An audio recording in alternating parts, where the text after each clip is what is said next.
Today, we embark on an exciting journey to create our very own flourishing Minecraft village. With a humble plot of dirt as our starting point, we'll transform this barren land into a vibrant and bustling community.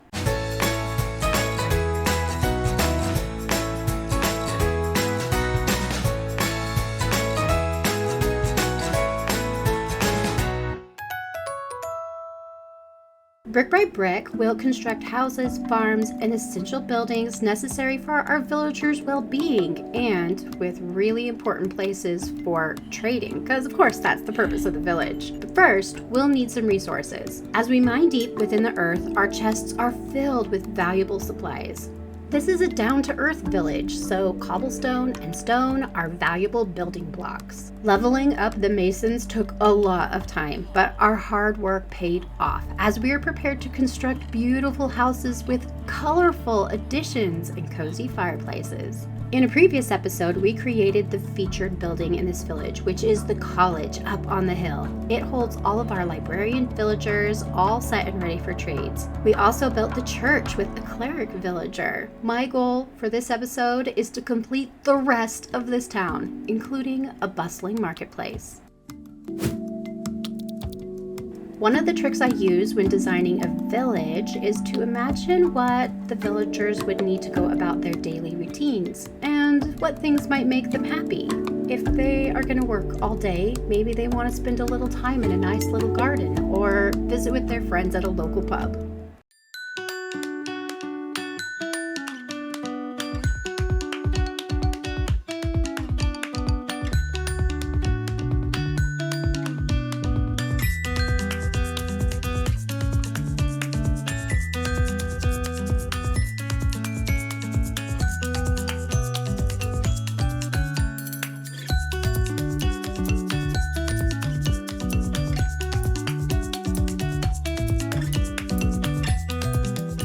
You've probably noticed that the first 5 builds are in fact not done, but I've stopped the video because I really want to tell you a little bit about how I'm designing the buildings in this village. I want them all to coordinate to look like they're part of one cohesive village, which means more similarities than most people would do in a town, but then I want the roofs to be a little bit more unique to whatever's inside. This building behind me is the butcher shop, so I'm using the mangrove and some red stained glass to give it some red accents to go with the butcher, essence. Maybe essence is the wrong word. Let's go with task. The person's task. So here you can see this is the warehouse build put together with the bamboo and the sugarcane on the inside. I am using green, so I have these 3 blocks all set out to put a roof together, and I'm really excited to see that come together beautiful and lush and green. The next building down the street here are the masons, and I really wanted the masons to have a little bit of a gray tint to the building, but I went ahead and did sort of a bricky look because that kind of made me give a mason feel, and then the windows are gray, and well, anyhow, I'm using that gray towards the roof texture here. I really like the way that the tuff looks in the roofs, which is a brick probably not used for the roofs as often. My tanner villager is over here in the leather and dye shop, and I wanted it to have some blue to it, but the blue blocks in the game here, you can see the blue lapis and the blue wool are just so very blue, and I just don't think they look natural. Instead, I'm going to go with another gray palette here and use the clay because the clay has a little bit of a blue variation in it, and of course the windows are still stained glass. It'll all come together. I might change my mind if I don't like the 2 gray roofs together, but for now, over here on this side you can see I have a beautiful purple magenta tone. This is my fisherman, and I love the pink, kind of gives me a fish image. That's probably mostly from a salmon perspective, but I really like the way that those colors look over here, and I didn't want to overuse some of the purples and pinks in the village too much. Of course, in the back, that butcher that I was talking about before, and then up the hill is the church with the purple. I just think that this is going to be super fun, you guys. Again, I don't want it to be a rainbow village. I just wanted to have buildings that really show what's going on the inside. Gives them some personality. Eventually, I plan on putting together a capital city, a big, grand, beautiful city, and the buildings won't necessarily coordinate. But here in this village, I just felt like it made sense that the colors would be really persistent resources.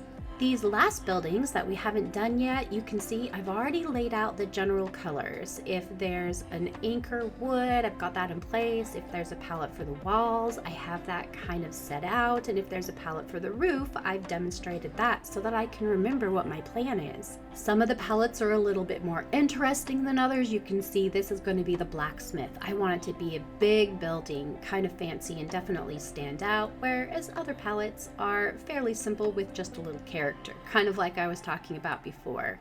Choosing a palette for a build is my favorite part of the building process. I love putting coordinating colors or non-coordinating colors together and just figuring out what's going to be a really fun gradient and how things might look when you put them in pairs. I always put a palette together before I start building. Is that something you guys do, or do you just kind of go with the flow, or do you look up palettes online? I don't know why. I just think it's super fun. I also really recommend you put the blocks out. Seeing them in the game in real life often looks very different than they do just down in a chest. Don't be afraid to put random blocks together either, even if they don't match or have a really good gradient. From a distance or once you get them behind details in a build, they may look completely different and really cool.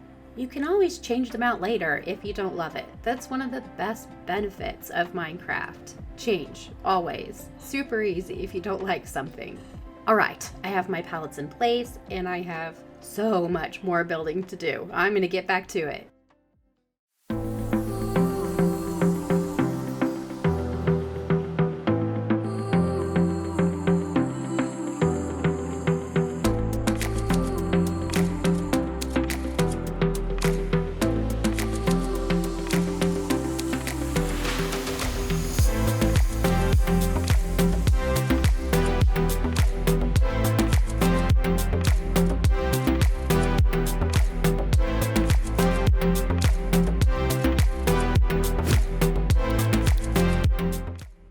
I want to take a moment to tell you a little bit about my building style while I start the next building. This is the Fletcher shop, and you can see I'm just sort of layering some stone on the bottom layer. Very boring and very basic. While I do this, I want to explain that when I build, even when I build for YouTube videos, I kind of make it up as I go. I know that doesn't sound very professional because most YouTubers, in fact, all of them that I know, use Lightmatica. Lightmatica is an excellent software, and I highly recommend it for pretty much everybody. But I tried it a couple years ago, and what I found is that when I use Lightmatica, playing in the game just felt more like busy work. The videos are so much more professional. If you're watching the video, you can tell when a build just comes together perfect and smooth, and wow, I'm just not that cool, you guys, because in the end, it's not as much fun, and I do this because I find it fun. I enjoy Minecraft, I enjoy video editing, and I love creating. In fact, I am not a complete and whole individual if I'm not creating something at almost any given time. All that to say, if my videos look like they're a little bit choppy when I'm building and things come down and go up and down and up, it's because I'm making decisions as I go. I usually start with a theme or build or style in mind, but the actual build itself, and particularly the details, always just come as I build. The reason I don't feel bad about doing this is because I do believe this is the way that almost all normal people build in Minecraft. It's us content creators who get a little carried away with all of our details. If you see someone using Lightmatica, support them. Love that. Be amazed at the details that they can put in so smoothly. Also, you might appreciate seeing someone's actual creative system, you know, one thing to the next, and changing things. You'll probably notice it in my videos more, but I just think it was worth letting you know.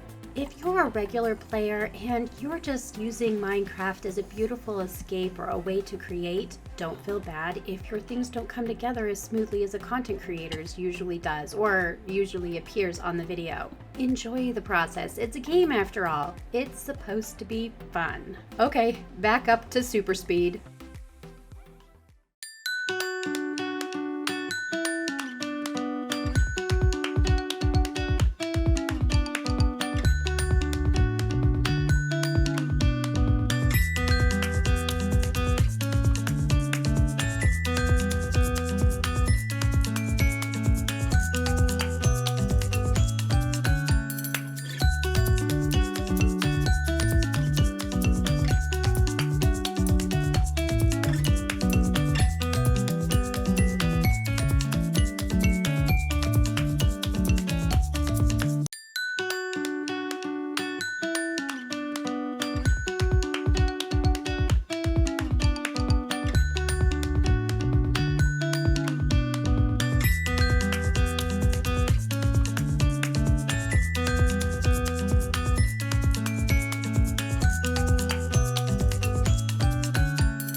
how this is gonna go. I'm just gonna remove this block no, but you stay at your workstation. You've got a job. Your job, it's over here. Go back to work. I didn't say that you could quit. It's not break time. Get back in. No, your desk. No, it's not over there. Back. Very good. Yes, that direction. Now, just get in there. You can do this. It's a really good job. I promise I will give you a raise. Now, get back to work.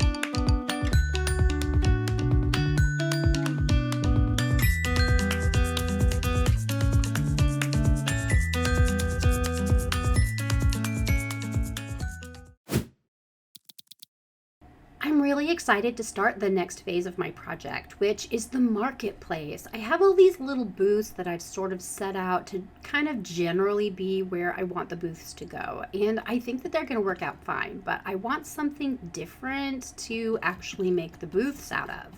I'm stripping the bamboo down so I can make it into fences. I think that's going to be a really good contrast to all the other wood types that I'm already using here in the village. I just want the booths to stand out a little bit and just kind of look a little bit unique compared to everything around them, at least. I must admit that part of my motivation is also because I have bamboo now that's growing actually inside one of the buildings, but I just am not using it for anything other than making sticks to trade.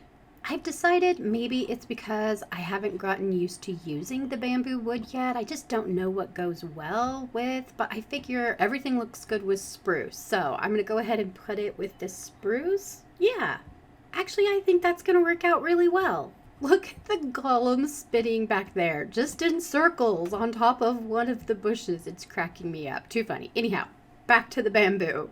I hadn't realized it, but the bamboo fencing has a little bit of a different texture than the regular fencing too, which looks a lot like the bamboo poles just kind of coming up for the booth. My goal is to go ahead and do the stripes with the wool on top of each of these, but use different colors on top, so white and red, white and yellow, and back and forth, and put together just a different theme for each of the different booths. This is a trading town, a trading village where I have all the traders in. This is literally where I have all of the villagers set up to do trades. So for me, that is definitely what this place is about. None of the things that I have featured yet or that are really big deals, none of those should really be part of this. I want these booths to represent things that either one, the villagers would probably need anyhow, or two, things that they would bring in from, I don't know, maybe exotic places.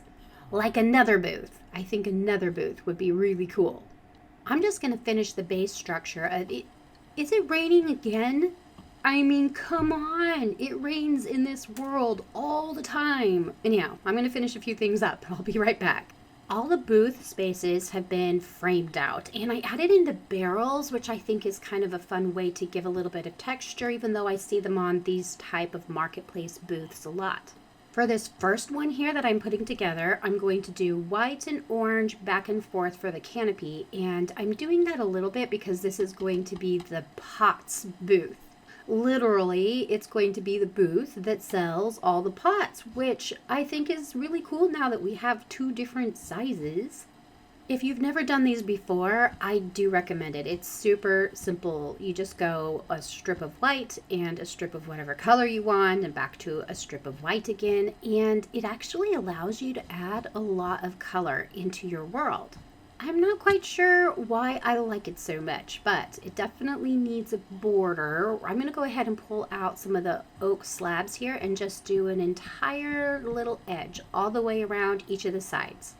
I like the way it looks with the corners of that little trim left open, but obviously you could fill those in if you wanted to. And just like that, we have our little booth. I'll put down a couple signs and add a few more things in, and then I'll actually keep the pots here and probably the bricks too, just because it's convenient. It finally stopped raining and I'm working over here on the second booth. This one is going to be, well, you know what? Originally I had flowers over here, but it's not going to be flowers. I'm going to move flowers down a little bit more and instead make this a lantern booth. Literally set it up for all of the torches and the lanterns. And I don't know that I see a lot of people do lantern booths, maybe because they're not super interesting. There's not a lot of variety, but that would totally be a booth for medieval times. The one on the end down here is going to be for potion ingredients. Not actually for potions, but for ingredients used to make potions. And then in the middle over here is going to be one for things from the nether. This one here on the corner is going to be a little bit trickier because I'll need to go back and forth a little bit on a diagonal, but I think it's going to work out just fine. Of course, we need some really cute hanging signs just to finish off the look of each of the different booth areas. I'm going to add a few signs to some of the other shops while I'm at it, just because I think they look adorable.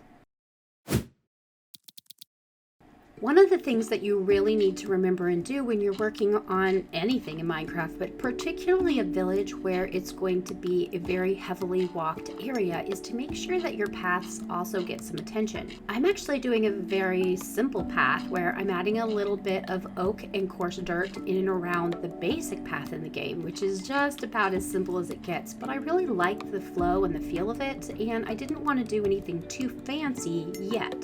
I'm going to save some of the more complex road designs for when I get to what I'm going to be building as the capital city in my world. For now at least, I want the roads to be very quaint and simple and rustic, because that's the area of the world that I'm building on right now, is a quaint and simple and rustic sort of area.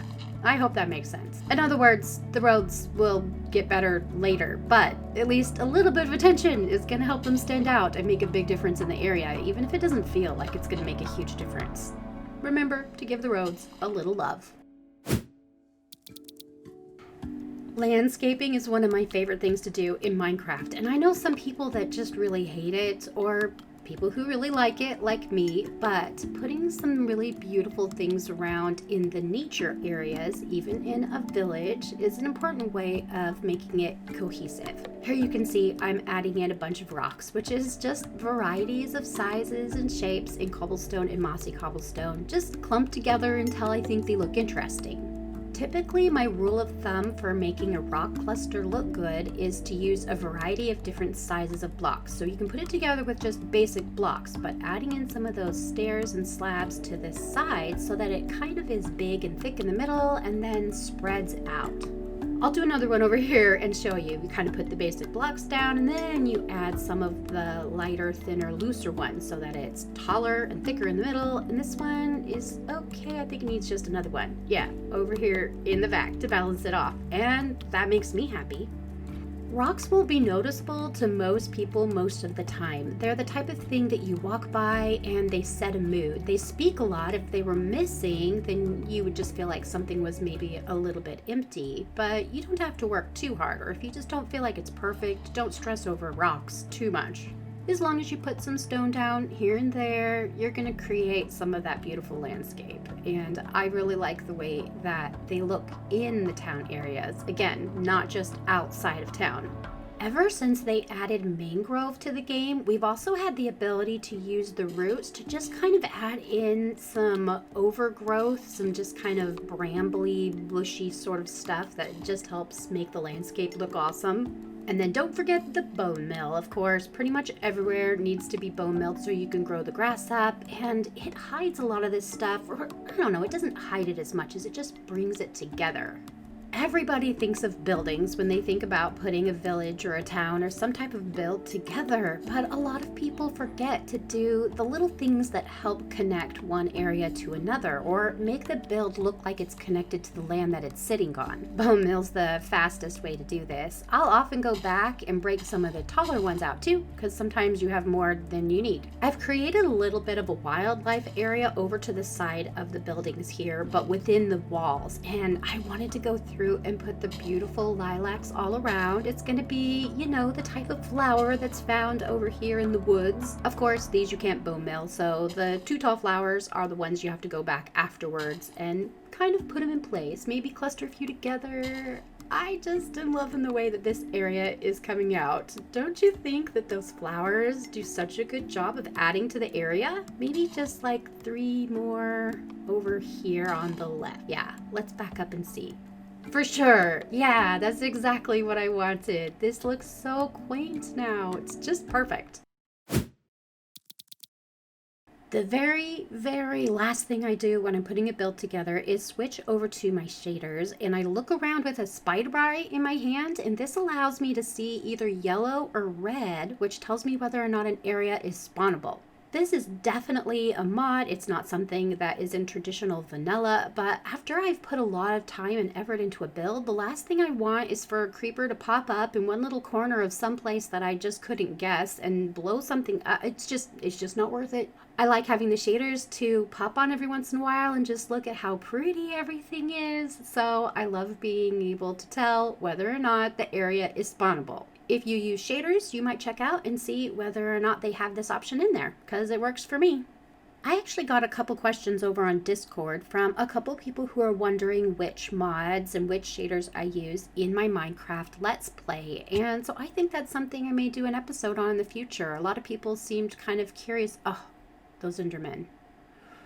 You know, I should probably add a mod to keep them from griefing all my stuff after I've worked on it. But that's not, I don't have it yet. At the moment, I have myself restricted to 1 shader and 3 mods, and I'll just tell you more about them in the future.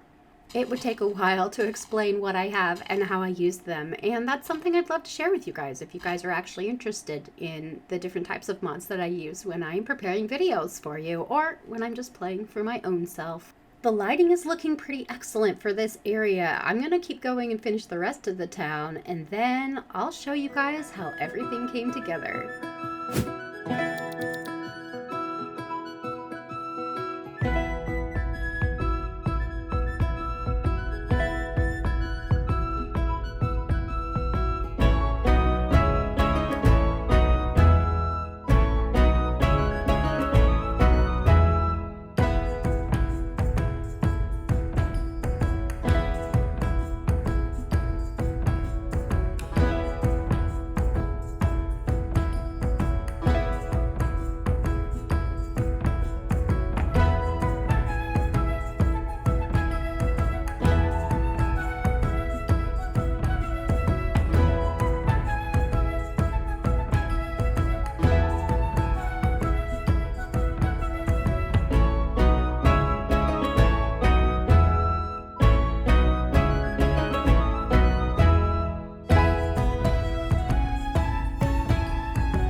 Thank you for watching, and I hope you all have the best Minecraft day.